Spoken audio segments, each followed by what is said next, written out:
हरवंश जी महाराज का जन्म कैसे हुआ और उसकी कथा ये लोग कह रहे थे कि भैया सुननी है। तो देवबंद में रहने वाले व्यास मिश्र जी जो थे, उनका नाम केशव दास भी था और वो गौड़ ब्राह्मण थे। उनकी पत्नी थी तारा रानी, ज्योतिष के प्रकांड पंडित। जितने भी आपके पांडित्य के कर्म जो होते हैं उसमें बिल्कुल प्रकांड पंडित थे। और उस समय के जो राजा जो थे, दिल्ली के शासक लोधी जो थे, वो लोग उनको मानते भी बहुत थे और उनकी कई सारी मनोरथ जो थे उनकी उन्होंने भविष्यवाणी करके उनके सिद्ध कराए थे। इस कारणवश श्री व्यास मिश्र जी को उन्होंने देवबंद का मनसबदार बना दिया था। मनसबदार का मतलब कि जिस तरह से एक क्षेत्र का राजा जो होता है वो बना दिया था। तो हर तरह से संपन्नता थी उनके पास में, व्यास मिश्र जी के पास में किसी चीज की कमी नहीं। ये जो थे व्यास मिश्र जी, ये 12 भाई थे और इनमें से जो एक सबसे बड़े भाई थे उनका नाम था नरसिंह आश्रम जी। ये बड़े अच्छे योगी संत थे, सन्यासी थे, योगी थे।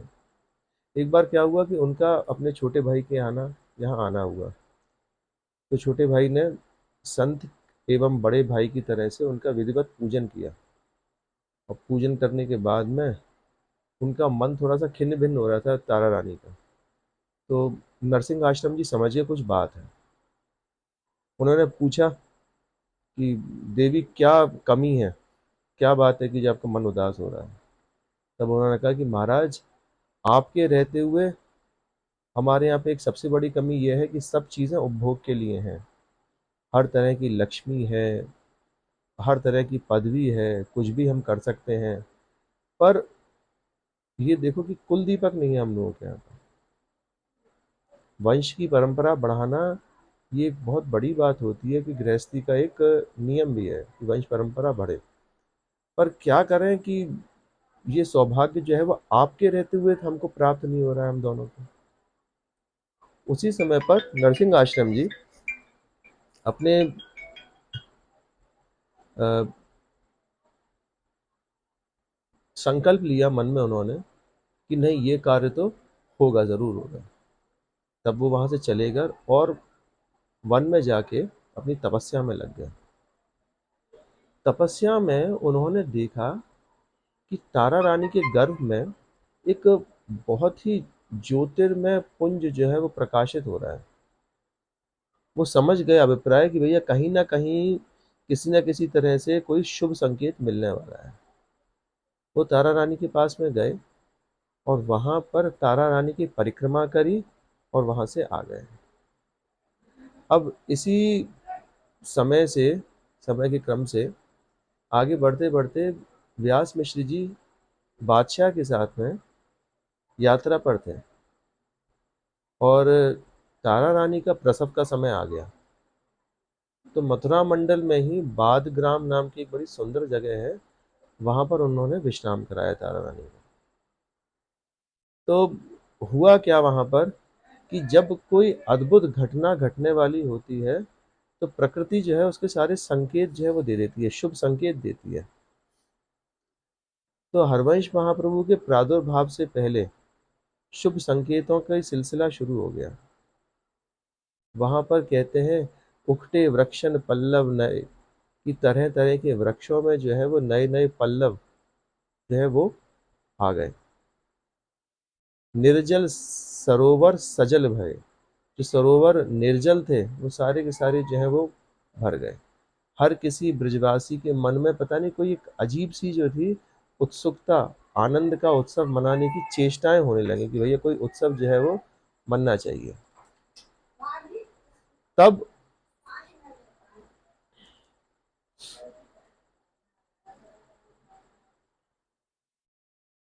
उस समय पर बैसाख शुक्ल एकादशी, जिसको कि मोहिनी एकादशी भी कहते हैं, और बैसाख का एक नाम है माधव मास। तो माधव मास बैसाख मास में ऋतु थी मधु ऋतु, मधु ऋतु, मधु ऋतु माधव मास सुहाई। मधु ऋतु का मतलब कि बसंत ऋतु। अभी बसंत ऋतु जो है थोड़ी थोड़ी है। ग्रीष्म ऋतु कहते हैं कि अक्षय तृतीया से शुरू हो जाती है, पर बसंत जो है ना, वो दरवाजे से बार बार लौट लौट के आ रही है कि भैया हिज्जी महाराज के कम से कम दर्शन तो अभी मैं करके जाऊंगी, उनका प्रादुर्भाव होने वाला है। तो बार बार लौट के देखो कि कभी आंधी बारिश से जो है वो ठंडक सी भी अजीब सी आ जाती है।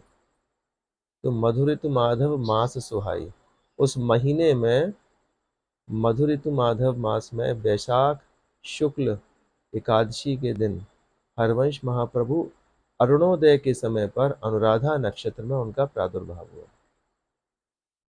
और इतने शुभ शुभ संकेत हुए कि जितने भी ग्रामवासी थे वो जान पहचान के नहीं थे, फिर भी उस ऋतु का आप कारण समझ लीजिए या फिर प्रकृति का कारण समझ लीजिए, उन सबको देखते हुए उन लोगों ने अपने घरों में जो है वो उत्सव मनाने शुरू कर दिए। घर घर तोरण बंधनवार, घर घर प्रतिचित्र ही दरबार, घर घर पंच शब्द बाजिए। पंच शब्द का मतलब तरह तरह के वाद्यों से जो है वो आवाजें होने लगी। जब बच्चा होता है ना, तो एक सबसे बड़ा मंगल में शुभ संकेत बजाती हैं गृहिणियां, कि थालियां जो है ना वो पीटती हैं। ये शुभ संकेत माना जाता है। तो वो शुभ संकेत जो है वो बजने लगे। घंटे घड़िया सब तरह तरह के जो है बाजे जो थे, मृदंग ताशे, वो सब जो है वो बजने लगे। इन सब चीजों को देखते हुए हरवंश महाप्रभु का जब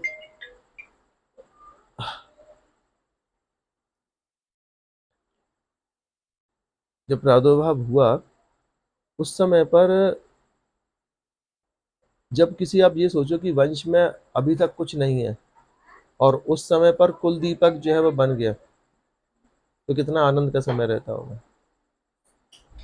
तो वो आनंद जो था उस समय पर हर किसी के मन में जो था प्रवाहित रहा। ऐसे ही जब उनकी बाल लीलाओं का वर्णन करते हैं, तो जिस तरह से भागवत में एक वर्णन आता है कि यश देवकी जी और वसुदेव जी के यहाँ पर जब भगवान कृष्ण का जन्म होने वाला था, उस समय पर भगवान कृष्ण का नारायण स्वरूप जो था उनके सामने आया था सबसे पहले। और वो नारायण स्वरूप कैसा था? किसी बालक का जैसे नारायण स्वरूप हो, कि छोटे से बच्चे के चार हाथ, उनके हाथ में शंख चक्र गदा पद्म और नीले रंग के कमल नयन, उनके सामने मुस्कुरा रहे थे और खेल रहे थे। तब देवकी जी ने उनके हाथ हाथ जोड़ के उनकी स्तुति करी कि प्रभु, मैं आपको जो हूँ शिशु रूप में जो है आपका जो है पालन पोषण करना चाहती हूँ, आपको लीलाएं देखना चाहती हूँ। तब ठाकुर जी जो थे बच्चे के रूप में द्विभुजी जो है रूप में बदले। ऐसे ही हरवंश महाप्रभु जब प्रादुर्भाव होने वाला था ना, तो तारा रानी के सामने उनके अलग अलग तरह के रूप जो है वो आए थे। तो ऐसे रूप आए कि पहले उनके सामने युगल दंपति विराजमान हुए और युगल दंपति के बीच में हित सजनी जी जो थी वो विराजमान थी। एक तो ये रूप देखा। पर दूसरा रूप वो देखते हैं कि प्रिया जी के हस्त कमल में वंशी जी जो थी, उसके रूप में उनके दर्शन हुए। तब वो वही घटना है कि जब रास हो रहा था, कि प्रिया जी ने कहा कि भैया ललिता जी, पृथ्वी लोक पे अब ऐसा लगे कि भैया हमारी वंशी को प्रादुर्भाव होना चाहिए। ललिता जी ने कहा कि हाँ, रास मध्य ललिता जू प्रार्थना जू कीनी, करते सुकुमारी प्यारी वंशी तब दीनी।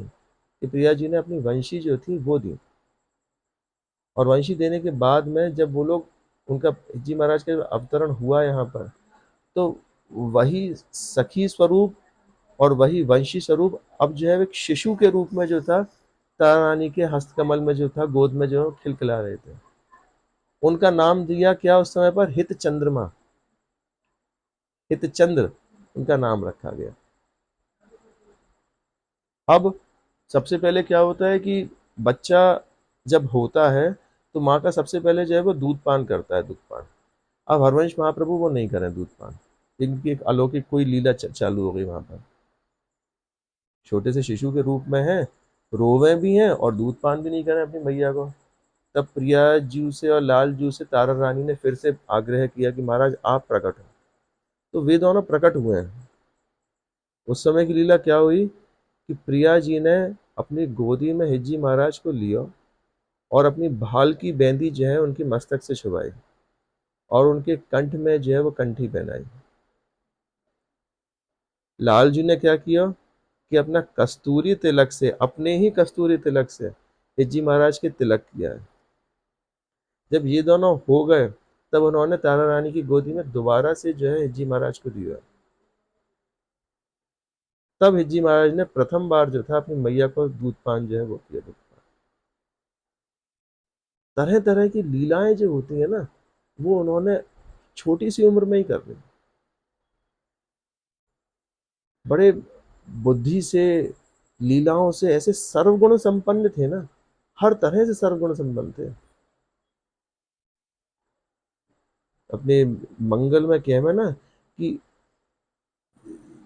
जय जय श्री हरिवंश चंद्र उदित सदा, द्विज कुल कुमुद प्रकाश, विपुल सुख संपदा, परोपकार विचार सुमत जग विस्तरे, करुणा सिंधु कृपाल काल भय सब हरि। हरि सब कल काल की वह कृपा रूप जो बप धरे। सही में कृपा रूप था उनका कि इतने दीन, इतने वात्सल्यता की मूर्ति कि बचपन में ही उन्होंने ठाकुर जी की लीलाओं को प्रारंभ करना शुरू कर दिया। कि मैया के पास में लेटे हुए हैं रात में, तारा रानी के पास में, उन्होंने की भैया अर्धरात्रि में कि मुझको चरणामृत चाहिए। तो मैया क्या करें, तो भैया श्री जी की सेवा में कौन जाएगा चरणामृत लेने के लिए। तो उनने कोई जल लेके उनके हाथ में जो है वो दे दिया। अब उन्होंने पिया, उन्होंने कहा कि भैया ये चरणामृत नहीं है, भैया मुझको तो असली चरणामृत चाहिए। वो कहें कि कैसे समझ गए। तब हरवंश जी कह रहे हैं अपनी मैया से कि मैया ठाकुर जी को तो है श्रृंगार करके वो तो विराजमान है, वहां से आप चरणामृत ले आओ। तारानी कहे कि भैया अर्धरात्रि को समय है, तेरे पिताजी ने जो है ठाकुर जी की शयन करा दी है। वो हट पे अड़ गए कि नहीं, देखो श्रृंगार करके वो अभी विराजमान है वहां पर। मैया ने जैसे ही मंदिर को पट खोला कि रात्रि के समय पर उनके जो युगल सरकार जो सेवा में जो है वो सही में श्रृंगार धारण करके वहां पर विराजमान थे। मैया देख के चौंक गई। तब वहां से उन्होंने चरणामृत दिया और तब बच्चा को जो है वो शांति मिली हरवंश महाप्रभु को, और वो तब सो गए।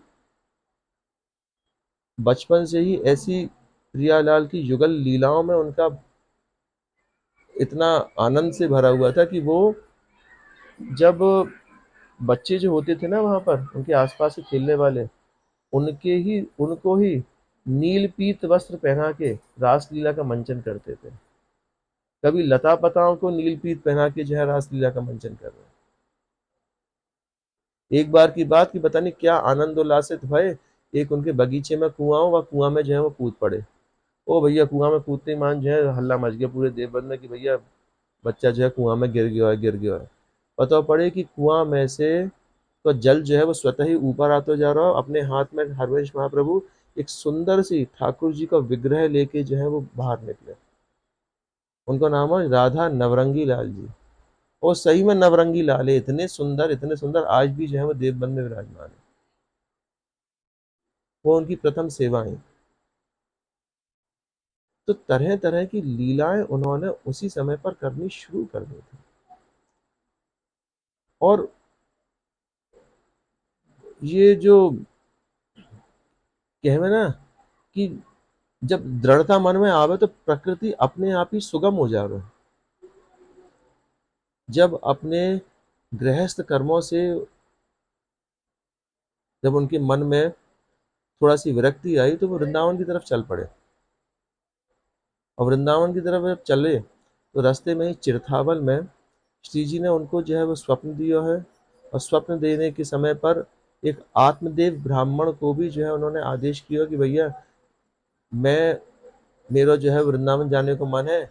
ऐसे ऐसे वो ब्राह्मण बालक आपके घर के सामने ही पीपल के पेड़ के नीचे सो रहे हैं, उनको अपनी पुत्रियों का विवाह कर दीजिए और उनके साथ में जो है आप मुझको वृंदावन के लिए प्रस्थान करा दीजिए। अगले दिन ही अपनी दोनों कन्याओं का आत्मदेव नामक ब्राह्मण ने हरवंश महाप्रभु से पाणी ग्रहण कर दिया है और उनके साथ में श्री जी को भेंट स्वरूप जो है वो दे दिया।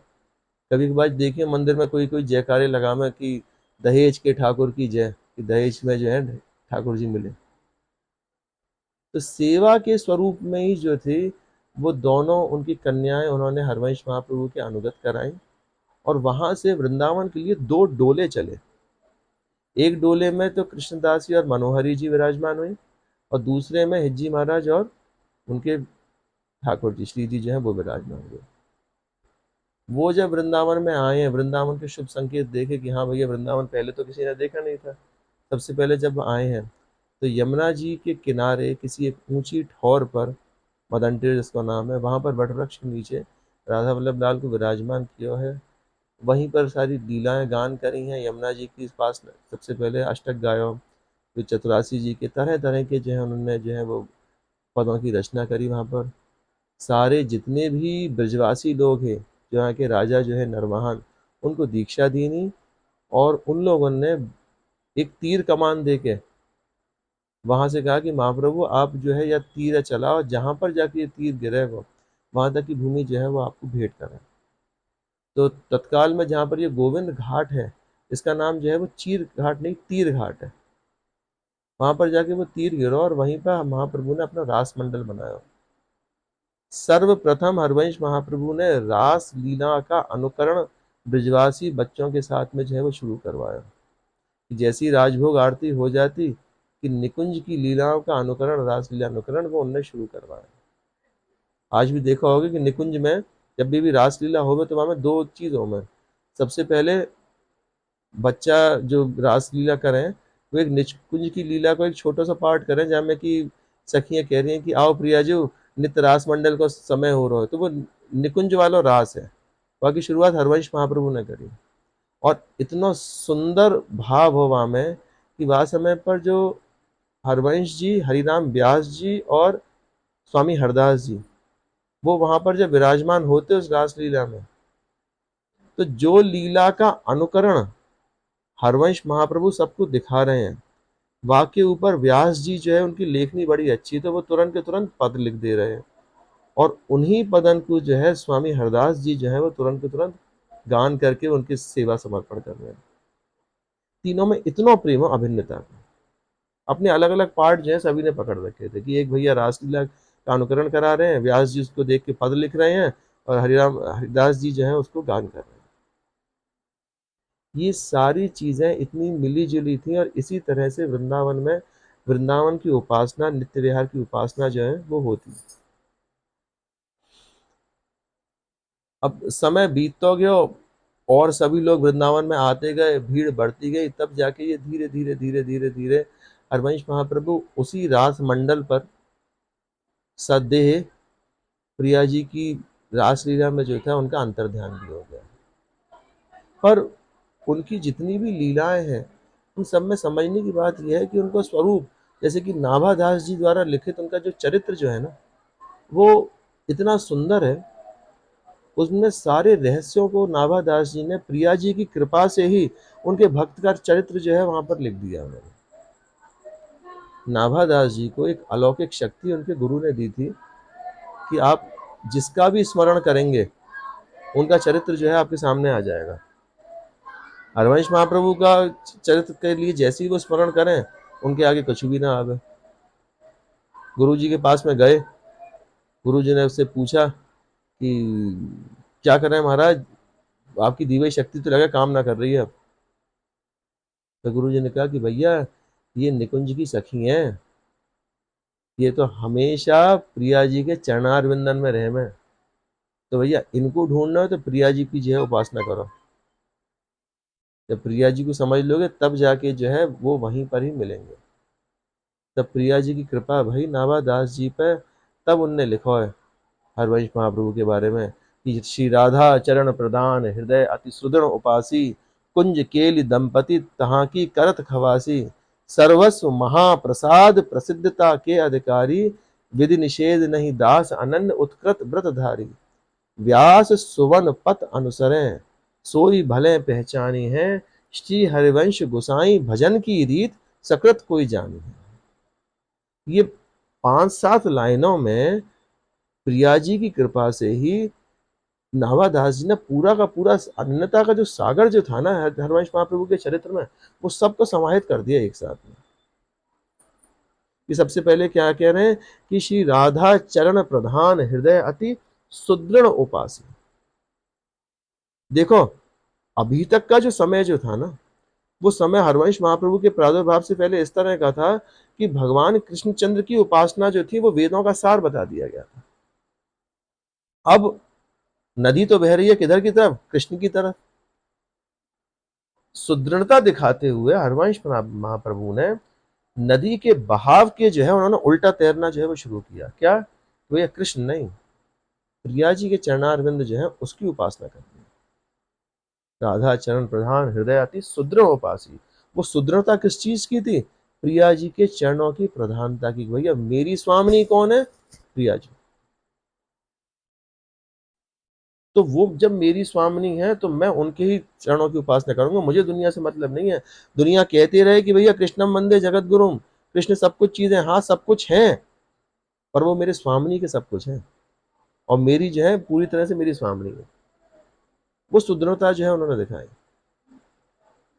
राधा चरण प्रधान हृदय अति सुदृढ़ उपासी, कुंज केली दंपति तहां की करत खवासी। अब ये दोनों मिलेंगे कहां पर? या फिर हिज्जी महाराज कहाँ मिलेंगे? जब किसी का लोकेशन देते हैं ना, कोई एड्रेस बताया जाता है, इंट्रोडक्शन देते हैं, तो भैया ये कहाँ के हैं? फलाने वृंदावन वाले हैं, वृंदावन में रहते हैं। ये कहाँ रहते हैं? बरसाने में रहते हैं, बंबई में रहते हैं। तो हिज्जी महाराज क्या करते हैं? प्रिया जी के चरणों की उपासना करते हैं सुदृढ़ रूप से। रहते कहाँ पर है? कुंज केली दंपति तहाँ की करत खवास की। जिन कुंज केलियों में प्रियालाल विचरण करते हैं, रास करते हैं, वहां की ये खवासी करते हैं, वहां की ये सेवक हैं, प्रधान सेवक। प्रिया जी कहती हैं कि रास में ये चीज चाहिए, तो वो ये चीज ले आते हैं। माला चाहिए ले आएंगे, चंदन चाहिए, फुलेल चाहिए, इत्र चाहिए। वो हमेशा जो है प्रिया जी के सामने हाथ जोड़ के उनसे यही प्रार्थना करते रहते हैं कि हे प्रिया जी मुझको सेवा का अवसर दो, मुझे सेवा दो। तो वो खवासी कही गई है। कुंज केली दंपति तहाँ की करत खवासी। अब उसके अलावा उनका क्या काम है? सर्वस्व महाप्रसाद प्रसिद्धता के अधिकारी। कि जब सेवा करते हैं ना वो, तो अधिकारी वो किसके बने? महाप्रसाद के। महाप्रसाद कौन सा प्रसाद? यानी कि भोग लगाया मिल गया। लाल जी प्रिया जी की जो झूठन जो होगा, जो वो पाले में बाके बाद में जो उच्छिष्ट बच जावे उनकी थाली में, उसके सर्वप्रथम अधिकारी कौन है? हरवंश महाप्रभु। और किसी को नहीं मिलता है। वो सर्व सबसे पहले जो है वो उनको मिलता है। और बाकी जितनी भी सखियों के मंडल है वो सब लाइन में खड़ी रहेंगे, प्रिया जी महाराज ये प्रसाद जो है हमको दे दो। और उसी प्रसाद में ही जो है ये सारी लीला इन्होंने गाई हैं। चतुरासी जी के जो 84 पद हैं, सुधा निधि की जो 270 श्लोक हैं, जो कि रस का खजाना कही गई, रस के कलश कही गई, वो क्या है? वो प्रियालाल का प्रसाद ही तो है। उनने लीला करी, और वो लीलाएं जो है जी महाराज के सामने आई, प्रकट हुई, और किसी के सामने तो नहीं आई। तो उन लीलाओं का सबसे पहला अधिकारी कौन हुआ उस प्रसाद रूपी लीलाओं का? जी महाराज। तो वो लीलाएं जो हैं हरवंश महाप्रभु को सबसे पहले मिली, और उन्होंने ही जगत के कल्याण के लिए इस प्रिया चरण प्रधानता उपासना को, इस गुप्त रीति को प्रकाशित करने के लिए सबसे पहले उन्होंने इस प्रसाद को बांटना जो है वो शुरू किया, जो उसके अधिकारी हैं उन लोगों को। सर्वस महाप्रसाद प्रसिद्धा के अधिकारी दास अनन्य। एक उत्कट व्रत जो था वो और धारण कर रखा था उन्होंने। वो उत्कट व्रत क्या था? वो उत्कट व्रत ये था कि भैया इस प्रसाद के अलावा मैं और कुछ नहीं लूंगा। ये नहीं कहा कि भैया ठाकुर जी का ही प्रसाद लेके मैंने पाया, कि इन लीलाओं के अलावा मैं और कोई लीला को भजूंगा ही नहीं, क्योंकि ये सर्वोपरि प्रेम भरी लीलाएं हैं। मैं ना द्वारकानाथ जानता हूं, न कंस को मारने वाले कृष्ण को जानता हूं, न मैं और किसी भगवान को जानता हूं। मेरा मतलब किससे है? सिर्फ और सिर्फ प्रिया जी की इन्हीं लीला रूपी प्रसाद से है।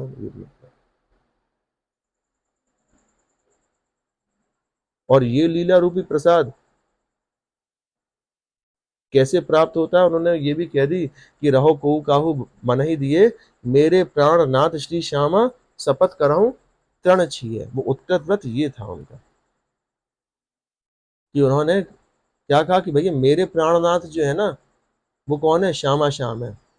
और फिर ये भी कह दे रहे हैं कि जे अवतार कदम्ब भजत है, धरि दृढ़ व्रत जू लिए, कि भैया जो भी किसी भी तरह का व्रत लेते हैं या फिर जो भी और कोई उपासना में रहते हैं, कदम्ब उपासना, कदम का एक फूल नहीं होता है, उसमें सहस्त्र सहस्त्र फूल होते हैं। तो वो फूलों की उपासना जो है, मुझे और किसी से मतलब नहीं है, मुझे तो सिर्फ मतलब एक अनन्य व्रत से है कि भैया प्रिया और लाल का प्रसाद, वही लीला रूपी प्रसाद जो मुझे मिलता है। और उन सब चीजों को पाने के लिए सर्वप्रथम आपको विधि निषेध का जो है वो त्याग करना पड़ेगा। विधि निषेध नहीं दास व अनन्य उत्कृत व्रतधारी, कि विधि निषेध की जब आप तिलांजलि आप दे रहे हो ना, तब जाके ही जो है वो सारी लीलाओं का जो है आपको रसास्वादन आप कर सकते हो।